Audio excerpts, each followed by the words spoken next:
দিনাজপুরের খানসামা উপজেলার জয়শঙ্কর জমিদার বাড়িটি বর্তমানে ভগ্নদশায় পরিণত হয়েছে। নষ্টের পাশাপাশি চুরি হয়ে গেছে এখানকার অনেক কিছু।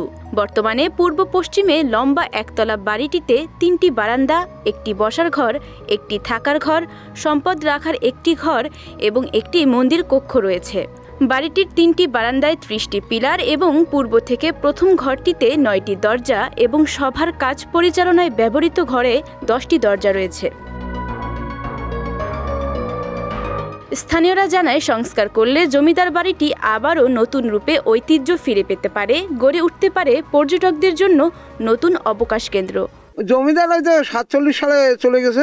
পুরানা সব ঘরবাড়ি বিল্ডিং যেগুলো ছিল ওগুলো বিধ্বস্ত হয়ে গেছে।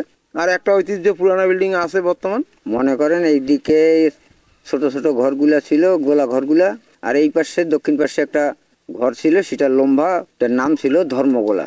মনে করেন যে এইটা আজ থেকে 20 বছর আগে ভালো ছিল, এখন দেখা যাচ্ছে যে আস্তে আস্তে আস্তে আস্তে ধসে পড়তেছে। এটা যদি সংস্কার হয়, এখানে যদি একটা মানে আপনার লোকজন এসে দর্শনার্থী হিসাবে যদি কিছু করা যায় তা খুব ভালো হয়। আমরা চাই জায়গার উন্নতি হোক, ভালো পরিবেশে যেগুলো আসি আমরা এগুলো সবাই যেন ভালো থাকি। আমরা তো অবশ্যই চাই এলাকাবাসী সংস্কার হোক, একটা পর্যবেক্ষণের জায়গা হোক, মানুষ দেখবে আসে। এদিকে এই পুরাকীর্তিটির সংস্কার হলে নতুন প্রজন্ম ইতিহাস সম্পর্কে জানতে পারবে বলে মনে করেন এই কর্মকর্তা। যদি সদস্যই সরকার প্রত্নতত্ত্ব অধিদপ্তরের মাধ্যমে যদি সেখানে কোনো বরাদ্দ দিয়ে জমিদার বাড়িটা সংস্কার করে, অত্র এলাকার একটা দর্শনীয় স্থান হবে। যারা নতুন প্রজন্মের, যারা শিক্ষার্থী, নতুন প্রজন্মের যে তরুণ সমাজ, তারা এই জমিদার বাড়িতে গিয়ে আমাদের পুরাতন স্থাপত্যের নকশা এবং পুরাতন ইতিহাস সম্পর্কে জানতে পারবে।